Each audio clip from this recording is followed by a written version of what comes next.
جامعہ کارکنان بانک مرکزی ایران نے ایک اطلاعیہ شائع کیا ہے۔ اس میں ان لوگوں کے نام درج ہیں جنہوں نے شہریور اور مہر 1357 کے 2 مہینوں میں اگست 1958 کے تیسرے ہفتے سے اکتوبر کے تیسرے ہفتے تک 10 ملین تومان فی کس سے زیادہ کی رقم ملک سے باہر بھیجی ہے۔ یہ فہرست طویل اور دلچسپ ہے۔ مشت نمونہ از خروارے ہربز یزدانی 500 ملین تومان۔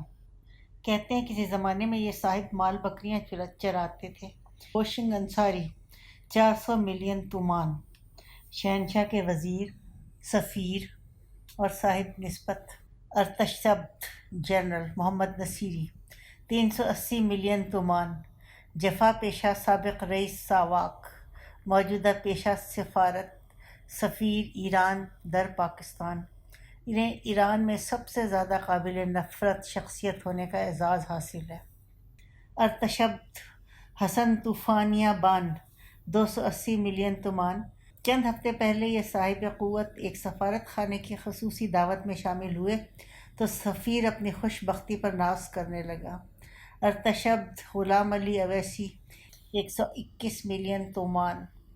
تہران کے مارشل لا ایڈمنسٹریٹر غلام رضا نقپئی 52 ملین تومان۔ شہروار طاہران جن کے بارے میں مشہور ہے کہ عمارتوں کے نقشے منظور کرنے کے لیے رشوت لیتے ہیں، ایسی رشوت ہمارے یہاں بھی عام ہے، بس ریٹ کا فرق ہے۔ جیسی معیشت ویسی رشوت۔ شجاع الدین شفا 70 ملین تومان۔ ادیب اور مترجم، دانتے کی ڈیوائن کامیڈی کا ترجمہ کیا، بہشت و دوزخ عنوان رکھا۔ ترجمے کی دنیا سے باہر نکلے تو بہشت و دوزخ میں موجود کا پتہ چلا۔ پہلوی ایران اس کی بہشت، انقلابی ایران اس کا دوزخ۔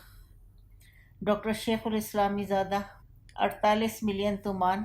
یہ غالباً وہی ایرانی وزیر صحت ہیں جو ایک بار بینکاک میں ایک کانفرنس کے سلسلے میں مجھے ملے تھے۔ میں ان دنوں میں پاکستان میں وزارت صحت کا سیکرٹری تھا۔ شیخ صاحب صدر منتخب ہوئے اور میں نائب صدر۔ جشن افتتاح کے بعد وہ بغیر اطلاع غائب ہو گئے اور ہفتہ بھر کے بعد آخری روز اختتامی اجلاس میں دوبارہ گھنٹے بھر کے لیے ان کی صورت دیکھنے کو ملی۔ سنا ہے کہ اس مدت میں وہ کسی صحت افزا مقام پر مضر صحت تفریحات میں مصروف رہے۔ ایک پاکستانی اس اطلاعیہ کی نقل اور جیبی حسابی مشین لیے بیٹھے تھے۔ 7 تومان برابر 1 امریکی ڈالر کے حساب سے پہلے ریال کو ڈالر میں تبدیل کرتے، پھر ڈالر کو تازہ شرح کے مطابق پاکستانی روپے میں تبدیل کرتے۔ ہر جواب کروڑوں میں نکلتا ہے، جسے دیکھ کر وہ 2 بار غضب ہو گیا کا نعرہ لگاتے ہیں۔ اس کے بعد خاموشی سے اگلے آدمی کے فراری سرمایہ کا حساب لگانے میں جت جاتے ہیں۔ فہرست طویل ہے۔ پہلی قسط ہے، مدت صرف 2 ماہ کی ہے۔ یہ کب تک اس دولت کا حساب جوڑتے رہیں گے جو حساب سے باہر ہے؟ میں انہیں مشغلے میں مصروف چھوڑ کر ترکی چلا جاتا ہوں۔ بالآخر ترکی کے سفر کا وقت آ ہی گیا۔ 2-3 بار تاریخیں بدلنی پڑیں، کبھی ہنگاموں نے راستہ روکا، کبھی ہڑتالوں نے۔ جب کبھی عارضی طور پر ان کا زور ٹوٹتا تو پتہ چلتا کہ پروازیں منسوخ ہو گئی ہیں۔ پروازیں شروع ہوتی تو نشستیں کم پڑ جاتی، بھاگ دوڑ کر سیٹ حاصل کرتے تو بینک ہڑتال پر چلے جاتے۔ نظر مبادلہ اور نظادرہ۔ میرے سے ایک سفر کو ملتوی کروانے کے لیے کتنے ہی ادارے طرح طرح کے حربے استعمال کر رہے تھے۔ میں خندہ پیشانی سے ان تمام حربوں کا مقابلہ کرتا رہا اور آخرکار انقرہ پہنچ گیا۔ ترکی کے صدر فہری کورو ترک سے گفتگو ترجمان کی معرفت ہو رہی ہے۔ عام طور پر ایسی گفتگو بڑی دقت طلب اور بے مزہ ہوتی ہے۔ لفظ لفظ گفتگو، نقش نقش یادداشت، سہج سہج ترجمہ، بار بار وقفہ۔ جہاں گفتگو میں ٹیکنیکل اصطلاحات استعمال ہو رہی ہیں اور مترجم کا درسی علم ان کے بارے میں صفر کے برابر ہو، وہاں گفتگو کی رفتار برفانی چوٹی سر کرنے والوں کی چال کے مطابق ہوتی ہے۔ قدم قدم، رسیوں کا سہارا لے کر، نیچے کھائیاں اوپر طوفان، پھسلے اور گئے۔ مترجم کا کچھ پتہ نہیں چلتا کیا کر رہا ہے اور کیا کہہ رہا ہے۔ کبھی 10 منٹ کی بات کا ترجمہ ایک جملے میں کر کے آپ کی طرف داد طلب نگاہوں سے دیکھنے لگے گا، کبھی ایک جملے کا ترجمہ 10 منٹ تک کرتا رہے گا اور آپ سے آنکھیں بھی نہیں ملائے گا۔ میں ایسے تکلیف دہ عمل سے کئی بار گزرا ہوں۔ آج البتہ بات ہی کچھ اور ہے۔ مترجم کے باوجود ایسا لگتا ہے جیسے گفتگو براہ راست ہو رہی ہے۔ بات RCD کی کارکردگی سے شروع ہوئی اور تاریخ کے تجزیے تک جا پہنچی۔ شہری ریاست سے امپیریلزم سے قومی ریاست تک، قومی ریاست سے علاقائی تعاون کے اداروں تک، علاقائی تعاون میں ترقی یافتہ قوموں کی پیش رفت اور پسماندہ ملکوں کی پس رفت کی وجوہات پر غور ہوا۔ نتیجہ یہ نکلا: اول، تاریخ کے ہر دور میں ہمسائے ملک کی مادی ترقی خطرے اور جنگ کی علامت سمجھی گئی ہے۔ دوم، غیر ترقی یافتہ ممالک میں علاقائی تعاون کو محض سیاسی اور نمائشی حیثیت حاصل ہے۔ سوم، غیر ترقی یافتہ ممالک میں اقتصاد پر حاوی نوکر شاہی میں بصیرت، جرات اور اہلیت کی کمی ہے۔ ساری بحث کہ پسماندہ ملک میں علاقائی تعاون اب تک کیوں کامیاب نہیں ہوا آخر دو لفظوں میں سمٹ گئی: خوف اور نااہلیت۔ ہاتھ ملا کر میں کمرہ ملاقات سے باہر نکلا اور ایک دو کمروں سے ہوتا ہوا گیلری میں داخل ہوا، پھر آہستہ آہستہ قدم اٹھاتا ہوا گیلری کے دوسرے سرے پر دروازے تک جا پہنچا۔ میں نے دیکھا کہ ترکی کے ایوان صدر کی گیلری میں جو سرخ مشینی قالین بچھا ہوا ہے وہ پرانا اور گھسا ہوا ہے۔ ایران سے مقابلہ درست نہ ہوگا، وہاں شہنشاہیت ہے اور تیل کی دولت ہے۔ ترکی کی قومی آمدنی پاکستان سے دگنی اور آبادی آدھی ہے، مگر ان کے ہاں بے حد سادگی ہے۔ قومی دولت نمائشی کاموں میں لٹانے کا رواج نہیں ہے۔ ان کا وزیر زراعت جس فلیٹ میں رہتا ہے اس کے سامنے فلیٹ میں پاکستان کا پریس اتیشی رہتا ہے۔ چھٹی کے وقت انقرہ میں سرکاری دفاتر کے باہر کھڑے ہوں تو بڑا بڑا سول اور باوردی فوجی افسر بس پکڑتا نظر آئے گا۔ صدر پاکستان استنبول پہنچے تو انہیں اور ان کے 40-50 ساتھیوں کو 5 اسٹار ہوٹل کے بجائے ایک فوجی میس میں ٹھہرایا گیا۔ میں ایک ایسے سرکاری مہمان سے بھی واقف ہوں جو ترکی کے دورے پر جاتا تھا تو اسے 3 دن کے لیے ایک جونیئر آفیسر اور ایک پرانی موٹر دی جاتی تھی۔ اگر وہ 4 دن ٹھہرنا چاہتا تو آخری دن اسے ٹیکسی منگانی پڑتی تھی۔ اس کے اعزاز میں ایک سادہ لنچ دیا جاتا جس میں 10-12 مہمان ہوتے تھے۔ وہی مہمان جب پاکستان آتا تو اس کی موٹر کار کے آگے ایک موٹر سائیکل سوار ہوتا، سیٹی بجا کر خیبر سے کراچی تک ہر جگہ اس کے لیے ٹریفک روکی جاتی۔ مرکزی اور صوبائی صدر مقامات پر پرتکلف دعوتیں ہوتی، ہر دعوت میں 40-50 افراد شامل ہوتے، قابل دید مقامات کی سیر ہوتی۔ گھنٹہ بھر کی 2 رسمی ملاقاتوں کے لیے وہ مہمان پاکستان کا 2-3 ہفتے کا دورہ کرتا۔ جہاں اتنی پذیرائی ہو وہاں سے واپس جانے کو کس کا جی چاہتا ہے؟ اس ایک مہمان کے ہر دورے کے سلسلے میں ترکی کا کل خرچ سینکڑوں میں ہوتا ہے اور پاکستان کا لاکھوں میں۔ ایشیائی ترقیاتی بینک کے بھارتی نائب صدر نے ایک بار منیلا میں اپنے دفتر میں بچھے ہوئے 2-3 قالینوں کی طرف اشارہ کرتے ہوئے مجھ سے کہا، میں اسلام آباد میں جس کسی سے ملنے گیا اس نے مجھے ایک قالین تحفے میں دے دیا۔ معلوم نہیں آپ کے یہاں سرکاری دورے کے موقع پر آخر اتنے قیمتی تحائف بار بار کیوں دیے جاتے ہیں؟ کسی اور ملک میں ایسا نہیں ہوتا۔ ان کے جملے میں بڑی کاٹ تھی۔ مشرقی بعید کے اسی سفر میں مجھے کسی نے بتایا کہ چند دن پہلے سول فضائیہ کا اجلاس ہوا تھا، اس میں سب سے زیادہ تحفے پاکستانی وفد کے سربراہ نے تقسیم کیے۔ اکثر بڑے قیمتی تھے، تقسیم سراسر بے موقع تھی۔ ورکنگ ٹیکنیکل اجلاس میں لوگ تحائف نہیں بلکہ تجاویز لے کر آتے ہیں۔ میں سن کر شرمندہ ہوا، واپس اسلام آباد پہنچا، کسی سے اس بات کی شکایت کی۔ اس نے ہنستے ہوئے جواب دیا کہ یہاں کا آوے کاوا بگڑا ہوا ہے، پچھلے دنوں ایک امریکی ٹھیکیدار آیا ہوا تھا، پرانے ٹھیکے کی مدت میں توسیع چاہتا تھا، اس سلسلے میں لوگوں کو خوش کرنے کے لیے تحفے لایا ہوا تھا۔ سب سے بڑے دفتر میں بلایا گیا، ملاقات ہوئی، ٹی وی فلم بنی اور چلتے ہوئے اسے ایک قالین تحفے میں دیا گیا۔ ہم کیسی کیسی نادانی کو اپنی دانست میں عقل مندی سمجھتے ہیں، بے وقوفی اور اسراف کی کس کس انداز کو روایتی مہمان نوازی کے نام پر جائز قرار دیتے ہیں۔ اس ٹھیکیدار نے ایک بے تکلف دوست سے کہا، یہ کیسے لوگ ہیں جنہیں یہ بھی پتہ نہیں کہ تحفہ اور رشوت کس کو کہتے ہیں اور کس سے لیتے ہیں؟ دوست نے کہا، تحفے کے بارے میں کچھ نہیں کہہ سکتا، مگر جہاں تک رشوت کا تعلق ہے یہ لوگ اس کے فن، علم اور عمل میں کسی سے پیچھے نہیں ہیں۔ پاکستان دولت میں ایران سے کم تر اور ترقی کی دوڑ میں ترکی سے پیچھے ہے، مگر سرکاری رہائش گاہوں اور موٹروں کے شاہانہ استعمال، نیم سرکاری اداروں کے ٹھاٹ باٹ اور بیرونی مہمانوں پر ناحق اور ناجائز اخراجات کے سلسلے میں سب سے آگے ہے۔ چند سال پہلے کی بات ہے، پاکستان کے وزیر خزانہ کے دفتر میں ایک قالین بچھا ہوا تھا، بڑی اچھی حالت میں تھا۔ ترکی کے ایوان صدر کی رہ رہ میں بچھے ہوئے قالین سے کہیں زیادہ صاف اور خوش رنگ تھا، لیکن وزیر موصوف کے معیار پر پورا نہ اترا۔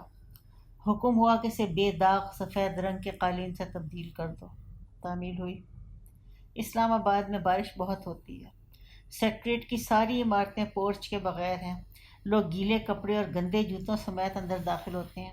وزیر خزانہ جو خزانے کی حفاظت پر مامور تھے، وہ اپنے دفتر میں نہ صرف سفید قالین بچھواتے ہیں بلکہ اپنی میز کرسی کے پیچھے جو دیوار ہے اسے تہ دار سرخ کم خواب سے ڈھانپ دیتے ہیں۔ ایک دوست کو جس نے 1946 میں اپنی ملازمت کا آغاز نئی دہلی میں برطانوی ہند کی وزارت خزانے سے کیا تھا، کئی دہائیوں کے بعد بھارت کے وزیر خزانہ کے دفتر میں جانے کا اتفاق ہوا۔ کہتے ہیں کہ وہی ساگوان کی میز جو انگریز استعمال کرتے تھے اسی طرح کمرے میں رکھی ہے۔ فرش لکڑی کا ہے، چلتے ہوئے کھٹ کھٹ کی آواز آتی ہے، مگر کسی نازک مزاج نے اسے دیوار سے دیوار تک قالین سے ڈھکنے کی ضرورت محسوس نہیں کی۔ البتہ اس ذرا سے حصے میں جہاں صوفہ رکھا ہوا ہے ایک چھوٹا اور سادہ قالین بچھا ہوا ہے۔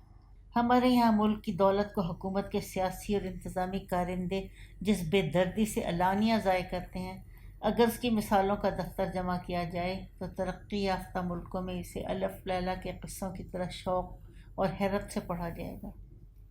سوئٹزرلینڈ دنیا کا ایک امیر ترین ملک ہے۔ اس کے معتمد تجارت سے میں نے اسلام آباد سے رخصت ہوتے ہوئے یوں ہی پوچھ لیا کہ وہ جنیوا کے راستے جا رہے ہیں یا زیورخ کے؟ اس نے کہا میں ہمیشہ زیورخ کے راستے واپس وطن پہنچنے کی کوشش کرتا ہوں کیونکہ وہاں ریلوے اسٹیشن ہوائی اڈے سے نزدیک ہے۔ اگر جنیوا جاؤں تو سامان اٹھا کر دور تک چلنا پڑتا ہے۔ میں نے حیرت سے پوچھا کہ ہوائی اڈے پہ تمہاری اسٹاف کار اور تمہارا عملہ تمہیں لینے کے لیے نہیں آتا؟ آخر باسل ہے ہی کتنی دور؟ اس نے کہا کہ اسٹاف کار صدر مقام سے باہر کسی دوسرے شہر محض استقبال کے لیے پہنچ جائے تو اخبارات اس واقعے کو اسکینڈل کے طور پہ شائع کریں گے، اور جو افسر یا وزیر اس حرکت کا مرتکب ہوگا اسے استعفیٰ دینے کے سوا اور کوئی چارہ نہیں رہے گا۔ مجھے موٹروں کے وہ کارواں یاد آئے جو وزیروں کے استقبال کے لیے دوسرے شہروں میں بھیجے جاتے ہیں۔ مجھے بے شمار افسر اور وزراء یاد آئے جو اپنے سرکاری استحقاق سے کہیں زیادہ تعداد میں موٹریں استعمال کرتے ہیں۔ اخراجات ذیلی اداروں میں تقسیم کیے جاتے ہیں تاکہ وہ کھاتا در کھاتا درج ہو کر نظروں سے اوجھل ہو جائیں۔ ایک صاحب اقتدار سیاستدان کابینہ ڈویژن کی موٹروں کو اس طرح تصرف بیجا میں لائے کہ جب کسی موٹر کے لیے کوئی محکمہ مطالبے کی پرچی بھیجتا تو وہ اس اندراج کے ساتھ واپس آ جاتی: تمام موٹریں ڈیوٹی پر ہیں، آپ کو ٹرانسپورٹ کرائے پر لینے کی اجازت ہے۔ ان دنوں کابینہ کے پول میں 60-62 موٹریں ہوا کرتی تھیں۔ ہماری پسماندگی میں سب سے بڑا حصہ اس خوف اور ماحول کا ہے جس کی وجہ سے ہم حکمرانوں سے حکمرانی کے دوران کوئی سوال نہیں پوچھتے۔ جہاں یہ سوال پوچھنے کی روایت ترک کر دی جائے، سربراہ ریاست کے پاس دوسری چادر کہاں سے آئی ہے؟ تو پھر حکمرانوں کے حوصلے بڑھ جاتے ہیں۔ وہ دوسری چادر کے بجائے کپڑا بنانے کے کارخانے اور انہیں سرمایہ فراہم کرنے والے بینکوں پر قابض ہو جاتے ہیں۔ میں انقرہ میں ایوان صدر کی گیلری کے دوسرے سرے پر دروازے کے پاس کھڑا قالینی پٹی پر نظریں گاڑے گہری سوچوں میں ڈوبا ہوا ہوں۔ صدر ترکیہ کے عملے کا ایک فرد میرے پاس آیا اور کہنے لگا، سر، رسمی ملاقاتیں دو طرح کی ہوتی ہیں، ایک رسمی اور برف کی طرح سرد ملاقاتیں، ٹھنڈی گرمیوں والی منافقتی ملاقاتیں، کلینکلی سفارتی ملاقاتیں جسے ہر شخص نے دستانے پہن رکھے ہوں، ماسک میں چہرہ چھپایا ہوا ہو اور پرفیوم کی جگہ کپڑوں پر ڈیٹول لگائی ہو۔ دوسری وہ ملاقاتیں جن کا آغاز ضابطے کے مطابق رسمی ہوتا ہے مگر مدت ملاقات کے ختم ہونے تک وہ غیر رسمی بن جاتی ہیں، تکلفات کا حجاب اٹھ جاتا ہے اور بات کہیں سے کہیں نکل جاتی ہے۔ آج کی ملاقات اس دوسری قسم کی ہے۔ ثبوت یہ ہے کہ آپ تہران سے آ رہے ہیں مگر ایران کے بارے میں بات کرنے کی نوبت تک نہ آئی۔ افسر تشریفات کی بات ختم ہوئی تو اس گھسے ہوئے قالین نے مجھ سے کہا، کیا آپ میرا ایک پیغام اہل پاکستان کو پہنچا دیں گے؟ زندہ قومیں عمل اور جرت سے پہچانی جاتی ہیں، نہ کہ فرش اور فرنیچر سے۔ اسراف جرم ہے، غربت میں اسراف دوہرا جرم ہے۔ میں نے وزیر اعظم بلند ایجوت سے کہا، ایران میں ایک بنیادی ساختیاتی تبدیلی ناگزیر ہے۔ وجوہات 4 ہیں: تیل کی دولت، تعلیم کا فروغ، فرسودہ شخصی نظام حکومت، معاشی ناہمواری۔ لوگ ایک نئے عہد اور امید کی خون ریز تلاش میں گھروں سے باہر نکل آئے ہیں۔ نئے دور کی شکل کا تعین اس وقت مشکل ہے، مگر پرانا دور بہر صورت ختم ہو چکا ہے۔ بلند ایجوت نے کوئی جرح نہ کی، کہنے لگے آئیے اب غیر سرکاری گفتگو کریں۔ کوائف میں لکھا ہے کہ آپ ادیب اور نثر نگار ہیں، میں بھی ادب سے دلچسپی رکھتا ہوں، شعر کہتا ہوں۔ میری چند نظموں کا انگریزی ترجمہ ہو چکا ہے، وہ آپ کو پڑھنے کے لیے دوں گا۔ میں نے انہیں بتایا کہ میں کل قونیہ جا رہا ہوں، مولوی مانوی کے مزار پر فاتحہ پڑھنا ہے۔ مولانا سے مجھے ایک نسبت ہے۔ میں نے اپنی کتاب آواز دوست کا عنوان مولانا کے ایک شعر سے مستعار لیا ہے۔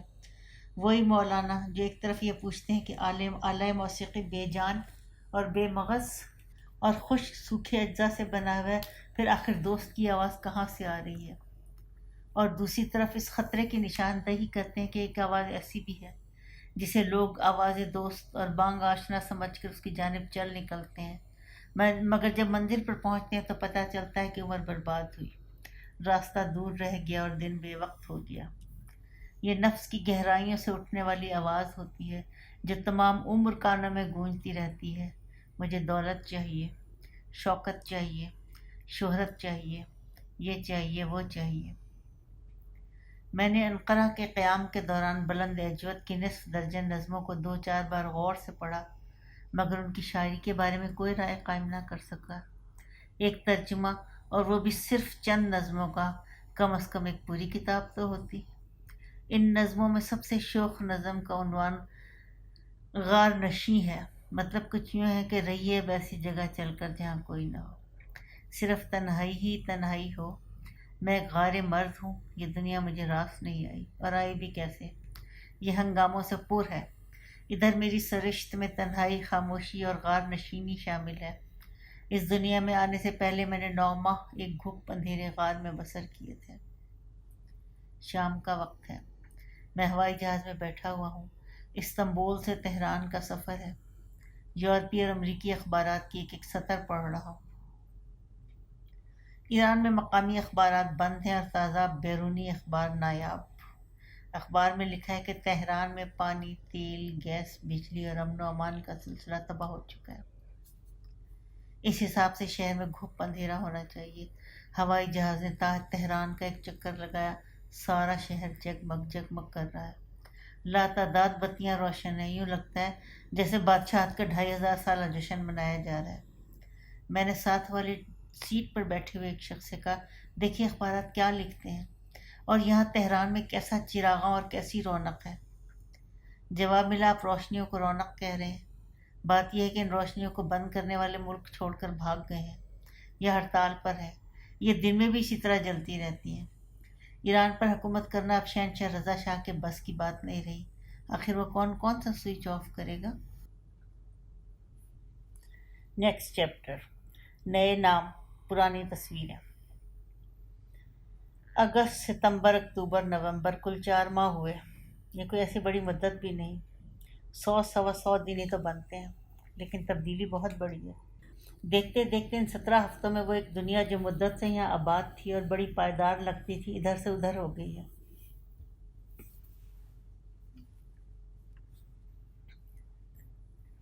لوگ نئی دنیا کی باتیں کرتے ہیں، مگر کسی کو خبر نہیں وہ کب وجود میں آئے گی اور اس کی صورت اور ساخت کیسی ہوگی۔ سب سے نمایاں تبدیلی خواص کے قدم اور عوام کے ہاتھ میں آئی ہے۔ وہ ڈگمگا گئے ہیں، یہ لمبے ہو گئے ہیں۔ ایک مدت سے یہاں خاص اور عام کا فرق اس فاصلے سے ماپا جاتا تھا جو کسی ایرانی بادشاہ اور ایران کے شہنشاہ کے درمیان ہوتا تھا۔ فاصلہ کم ہوا تو خاص الخاص زیادہ ہوئے تو یکے از عوام الناس۔ کل تک خواص کا طبقہ عوام سے بہت دور، دوسری انتہا پر اپنی اراضی جنت میں آباد تھا۔ ہر شخص اپنی ذات میں مگن تھا، خدا اور اس کے بندوں سے کوئی سروکار نہ تھا۔ اس 4 ماہ میں اس جنت کی فصیلیں ڈھہ گئی ہیں، دودھ اور شہد کی نہریں سوکھ گئی ہیں، سبزہ پہلا جیسا سبز اور تازہ نہیں رہا۔ دل جو بڑے خود پسند اور مطمئن ہوا کرتے تھے، اب ڈاکٹر کی دواؤں کے باوجود نڈھال اور بے آرام ہیں۔ غرور جو ہر قدم پر ایک گہرا نقش بناتا ہے، آج کل بالکل بے نشان ہے۔ خواص کے قدم اکھڑ گئے ہیں، نقش قدم بنے تو کیسے بنے۔ ایک بہت بڑی تبدیلی عوام میں بھی آ گئی ہے۔ شہنشاہیت کی تیز روشنی میں ان کی آنکھوں کے آگے اندھیرا چھا گیا تھا، خوف کے مارے ان کی زبان بند تھی، حاجت مندی نے انہیں بے دست و پا کر دیا تھا۔ اب وہ دیکھ سکتے ہیں، انہیں صاف نظر آ رہا ہے کہ بادشاہت ختم ہونے والی ہے۔ اب وہ بول سکتے ہیں، مرگ بر شاہ کا نعرہ لگا سکتے ہیں، اب وہ چل سکتے ہیں۔ ایک دوسرے کے ہاتھ میں ہاتھ ڈال کر چلتے ہیں تو لاکھوں افراد کا جلوس بن جاتا ہے۔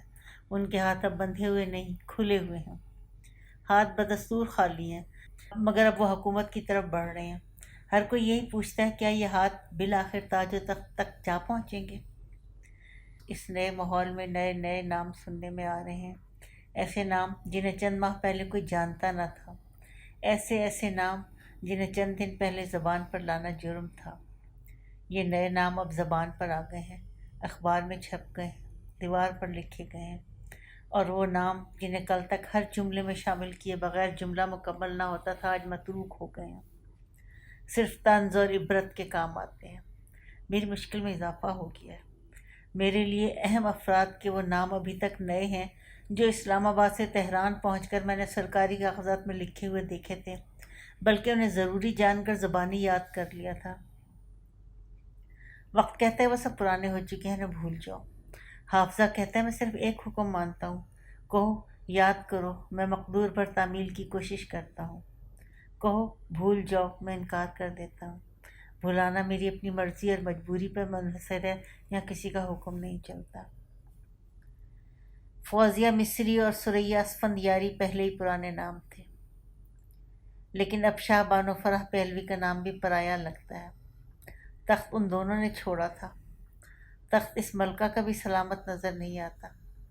بادشاہ نے ان کو چھوڑا تھا، بادشاہت اس کو چھوڑ جائے گی۔ رضا شاہ، شاہ رضا، مادر ملکہ، اشرف پہلوی، یہ نام کتنے پرانے لگتے ہیں۔ حویدہ، آموزگار، امامی، اظہری، شاہ پور، حسن عارفہ، طوفانیہ، پاکراں، قرہ باغی، اویسی، رحیمی، زاہدی، خلعت باری، انصاری، نہاوندی، یہ سب باسی پھولوں کے نام ہیں جنہیں صفائی کے وقت جھاڑو پھیر کر جمع کرتے ہیں اور کوڑے کے ڈھیر میں پھینک آتے ہیں۔ نئے پھولوں کے لیے خود بخود جگہ بن گئی ہے، جگہ جگہ ان کا ذکر ہو رہا ہے۔ خمینی، تالقانی، متھری، منتظری، بہشتی، خامنائی، رفسنجانی، ان سب کا تعلق قوم کے دینی مدرسوں سے ہے۔ ایک نام شریعتی کا بھی ہے، لوگ اس کو بہت یاد کرتے ہیں۔ پڑھے لکھے لوگوں کے دلوں میں اپنی جمہوری سیاسی حقوق حاصل کرنے کی خواہش عمرانیات کے اس استاد اور دانشور نے بیدار کی تھی۔ احمد شاتو، فروغ فرخزاد، صادق ہدایت، جلال آل احمد ادیب اور شاعروں کے نام ہیں۔ زنجانی، شہابی، لاہیجی، جوادی، میناچی، مراغی، حسن نزیہ، یہ سب بنیادی انسانی حقوق کے پرچم بردار ہیں۔ بازرگان اور سنجانی بہت پرانے لیڈر ہیں، بوڑھے ہو چکے ہیں۔ حکومت نامہربان نے اتنا سا پہلے ان کے ناموں کی تختی پر سیاہی لگا کر اپنی دانست میں انہیں صفحہ ہستی سے مٹا دیا تھا۔ اب دوبارہ سامنے آنے پر یہ دونوں اشخاص تازہ دم، نئے اور جوان لگ رہے ہیں۔ میں ان ناموں پر غور کرتا ہوں، ان کے علاوہ بے شمار نئے اور پرانے ناموں پر غور کرتا ہوں، بالآخر دو ناموں پر آ کر ٹھہر جاتا ہوں۔ آج کل ایران میں سب سے پرانا اور فرسودہ نام شہنشاہ رضا شاہ کا ہے، اور سب سے تازہ اور تابندہ نام آیت اللہ روح اللہ خمینی کا ہے۔ اسماء الرجال بھی کیا علم ہے، دریاؤ اور دلچسپ، عبرتناک اور سبق آموز۔ جب کبھی سبق پڑھنے کو جی چاہتا ہے، میں خیابان شاہ رضا تہران یونیورسٹی کے سامنے کتابوں کی دکان کا چکر کاٹنے لگتا ہوں۔ آج پھر وہاں جانے کا ارادہ تھا، مگر اسے ترک کر دیا ہے۔ یاد آیا کہ سینسر کی پابندی اٹھنے کے بعد شہر کے کئی حصوں میں پیادہ رو پر کتابوں کی عارضی دکانیں کھل گئی ہیں۔ جہاں سایہ اور گاہک نظر آیا وہاں فٹ پاتھ پر کتابوں کا ڈھیر لگا دیا اور سٹول رکھ کر پاس بیٹھ گئے۔ نئی نئی کتابیں چھپ رہی ہیں، شعر، ناول، ترجمہ، حالات حاضرہ، سوانح، سفر نامہ۔ ہر ہفتے نئی کتابوں کی کھیپ بازار میں آ جاتی ہے، پہلے تو کبھی ایسا نہیں ہوا۔ مانا کہ طباعت کا طریقہ سست اور دقیانوسی تھا، مگر نئے عنوانات کی کامیابی کی اصل وجہ کچھ اور تھی۔ ابھی چند دن پہلے تک ایک بہت سست رفتار محکمہ سینسر کا ہوا کرتا تھا، بس کان نمک کے مصداق۔ مسودے وہاں تک جاتے ہوئے تو سب نے دیکھے، مگر وہاں سے منظور ہو کر واپس آنے والا مسودہ کسی نے کاہے کو دیکھا ہوگا۔ سنا ہے جب رنج و آزار کے اس محکمے کو بند کیا گیا تو کوئی 20-25 ہزار مسودے توجہ اور فیصلے کے منتظر تھے۔ بعض 1966 سے زیر غور تھے جب یہ محکمہ پہلی بار باضابطہ طور پر وجود میں آیا تھا۔ سینسر کا بند ٹوٹا ہے اور چھاپے کے طریقے بدلے ہیں، لہذا یہ شہر نئی کتابوں کی سیلاب کی زد میں ہے۔ کہاں وہ دن کہ پڑھنے والے پیاسے تھے، کہاں یہ دن کہ وہ پانی میں غوطے کھا رہے ہیں۔ چھپائی کا کام آف سیٹ نے بہت آسان کر دیا ہے، روٹری نے اس کی رفتار بہت تیز کر دی ہے۔ جلدی کے مارے لوگ رات کو مسودہ ٹائپ کراتے ہیں اور صبح کتاب چھاپ دیتے ہیں۔ بڑی سے بڑی ضخیم کتاب ہفتے بھر میں چھپ جاتی ہے۔ یہی وجہ ہے کہ مہینے بھر سے سڑک کے کنارے مضامین نو کا انبار لگا ہوا ہے اور اس میں روز بروز اضافہ ہوتا جا رہا ہے۔ میں نئی کتابوں کی تلاش میں پارک شہنشاہی کے فٹ پاتھ پر چل رہا ہوں۔ سہ پہر کا وقت ہے، البرز برف سے ڈھکا ہوا ہے، ہوا سرد ہے۔ سڑک کے دونوں جانب نالے میں پہاڑی چشمے کا یخ پانی گول سڈول کاہی رنگ کے پتھروں سے ٹکراتا اور اعصاب کو سکون بخشنے والے دھیمے سروں میں گنگناتا شمران سے جنوب شہر کی طرف رواں دوا ہے۔ لوگ باغ کی سیر کے لیے جمع ہیں۔ جو بچے پارک میں ہیں وہ اسکیٹ بورڈ پر پھسلنا سیکھ رہے ہیں۔ جن نوجوانوں کو یہ فن آتا ہے وہ کرتب دکھا رہے ہیں۔ جو بچے سڑک کے اس پار دکانوں کی جانب ہیں وہ کون آئس کریم کی مشینوں کو گھیرے ہوئے ہیں۔ نوجوان لڑکے تاک جھانک میں مصروف ہیں۔ سڑک کے دونوں جانب فٹ پاتھ پر رسالوں کتابوں کے 20-25 ڈھیر لگے ہوئے ہیں۔ جو بھی ان کے پاس سے گزرتا ہے وہ رکتا ضرور ہے۔ یہ اس کے لیے ایک نیا تجربہ ہے۔ وہ یہ دیکھنا چاہتا ہے حکومت کی اجازت کے بغیر کتابیں چھاپنے کی آزادی نے اسے کیا کچھ دیا۔ عنوانات دیکھ کر اس کا منہ کھلا کا کھلا رہ جاتا ہے۔ لوگ نئی کتاب کے ندیدے ہیں، نئے عنوانات کے بھوکے ہیں۔ نئی کتاب کل تک شجر ممنوع تھی، آج ہر شخص اس کا پھل چکھنے میں لگا ہوا ہے۔ راز پہ راز افشا ہو رہے ہیں، سطر پہ سطر کھلتا جا رہا ہے۔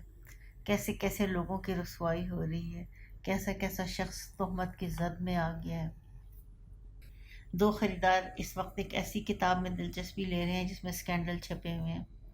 ان کا خیال ہے اس کتاب کا شاید ایک ہی نسخہ ہے۔ وہ لکھنوی انداز میں خوش اخلاقی کا مظاہرہ کر رہے ہیں، پہلے آپ۔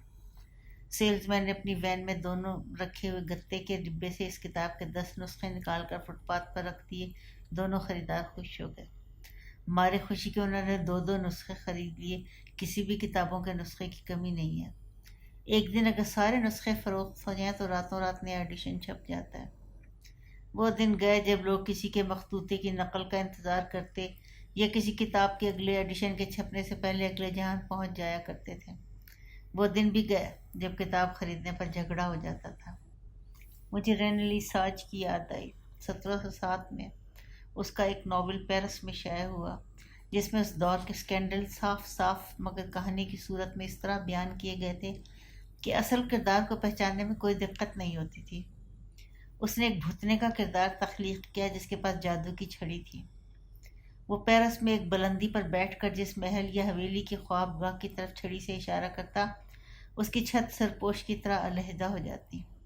شہزادے، جاگیردار، امیرزادے، بگڑے رئیس، وزیر اور سفیر خلوت میں جن سیاہ کاریوں میں مصروف ہوتے، یہ شیطان کا بچہ اور اس کے دوست مزے سے اس کیفیت کا نظارہ کرتے۔ پیرس کے عشرت قدوں میں اس کتاب نے ہلچل مچا دی۔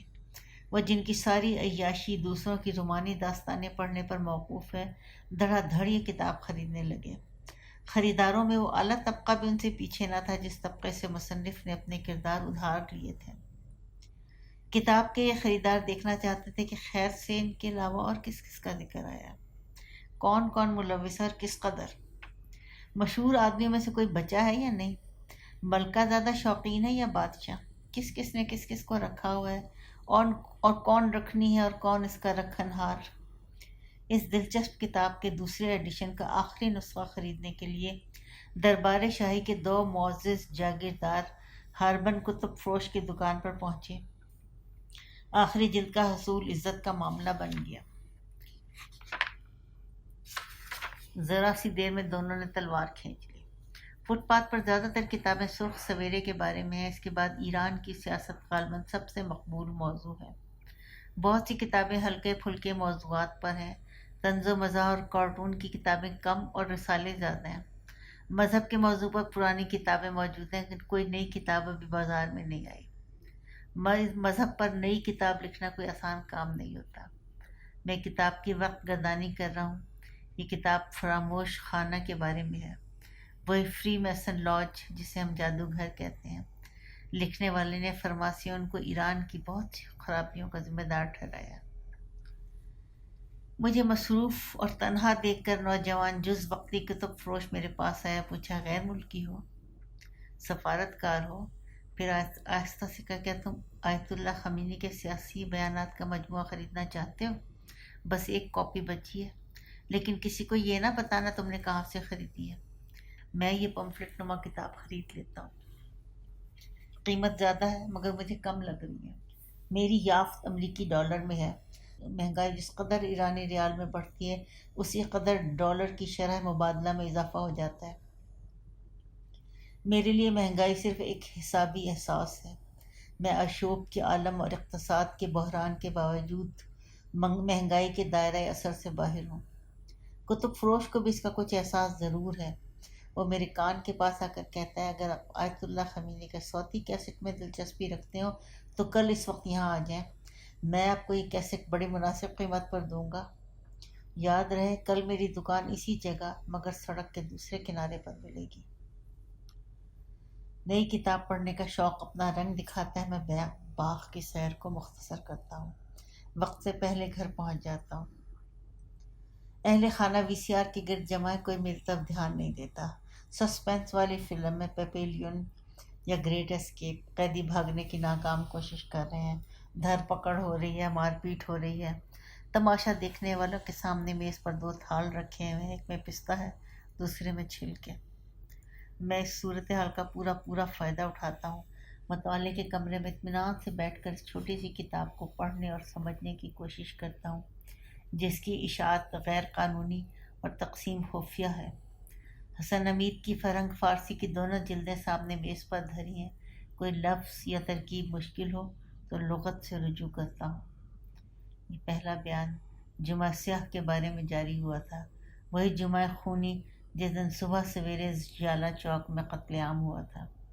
اس کے ایک دو جملے کچھ اس طرح ہیں، ایران کا چہرہ آج گلاب کی طرح سرخ ہے۔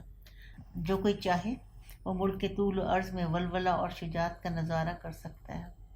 ہاں، یہی امیر المومنین علی علیہ السلام اور امام الشہداء امام حسن علیہ السلام کا راستہ ہے۔ اے کاش اس وقت خمینی آپ لوگوں کے ہمراہ ہوتا اور آپ لوگوں کے ساتھ میدان ژالہ کے قتل عام میں مارا جاتا۔ اے اہل ایران، فتح آپ کا مقدر بن چکی ہے، زود یا بدیر۔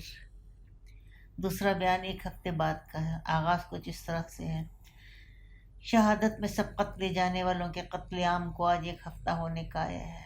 یہ بھی کیا اندوہناک ہفتہ تھا۔ جلاد نے ملت ایران کو فل بوٹ کے نیچے کچل ڈالا، ٹینک اور توپ کے گولوں سے بھون ڈالا، مشین گن کی باڑ پر رکھا۔ شاہ نے نیک اور بہادر نوجوانوں کے سروں کی فصل کاٹ دی ہے۔ ملک کے گورستان فرزندان اسلام اور قرآن کی قبروں سے پر ہو گئے ہیں۔ یہ نہ لفظی ترجمہ ہے اور نہ آزاد، بس اس بیان کے لب و لہجے کو اردو میں منتقل کرنے کی ایک کوشش۔ ان بیانات میں ایک آدھ مقام ایسا بھی آیا کہ میں ٹھٹکا، جھجکا اور پھر کچھ سوچ کر آہستہ آہستہ آگے بڑھ گیا۔ میں مختلف بیانات کے چیدہ جملوں پر سرخ پینسل سے نشان لگاتا ہوں اور ان پر غور کرتا ہوں۔ مطلب کیا ہے؟ مفہوم کا دائرہ کتنا وسیع ہے؟ بین السطور کیا کچھ ہے؟ موت کا ماتم نہ کرو، ابھی تو ہمارے مرنے والوں کی تعداد جنگ صفین میں مرنے والوں سے کم ہے۔ خدا نے نصرت کی نوید دی ہے، وہ تمہارے ساتھ ہے۔ اسلام ہماری راہ دیکھ رہا ہے۔ میں دور افتادہ صحیح مگر میری آنکھیں تمہارے کارناموں سے روشن اور دل امت اسلامی کے لیے تڑپ رہا ہے۔ ایران ایک وسیع قبرستان میں تبدیل ہو چکا ہے۔ ملک کے ایک سرے سے دوسرے سرے تک ہڑتال ہی ہڑتال ہے، اور شاہ جس کا یہ آخری وقت ہے وہ جاتے جاتے بے کس اور کمزور لوگوں سے بدلہ چکانا چاہتا ہے۔ بادشاہ اس وقت ایک زخمی سانپ کی طرح ہے۔ شاہ کو رخصت کرنے اور رژیم کو بچانے کی باتیں ایسے ہیں جیسے سانپ کو مارنا اور اس کے بچے کی پرورش کرنا۔ ہم نے جس دلیری سے مقابلہ کیا ہے اور جس طرح جانوں کے نذرانے دیے ہیں، اس نے ہمارا نام تاریخ میں اور مجاہدین اسلام کی صف اول میں رقم کر دیا ہے۔ ہمارا خون شہداء کربلا سے زیادہ رنگدار تو نہیں ہے۔ ملت موت و حیات کے دوراہے پر کھڑی ہے، ہمیشہ کے لیے آزادی یا ہمیشہ کے لیے غلامی۔ آپ کا یہ احتجاج خدا کے واسطے اور امت اسلامی کی آزادی کے لیے ہے۔ اس مقصد کی خاطر تکلیف اٹھانا بہت بڑی عبادت ہے۔ میں اللہ تعالیٰ سے اسلام کی نصرت اور مسلمانوں کی رہائی کے لیے دعا کرتا ہوں۔ میں نے کتاب میز پر رکھ دی، بوجھل قدموں سے ٹی وی لاؤنج میں داخل ہوا۔ فلم کا آخری منظر دکھایا جا رہا ہے۔ ساری سختیاں برداشت کرنے کے بعد قیدی بالآخر آزاد ہو جاتے ہیں۔ کوئی ان بے قید چہروں کو تو دیکھے، خود مختاری کی کرنیں پھوٹ رہی ہیں۔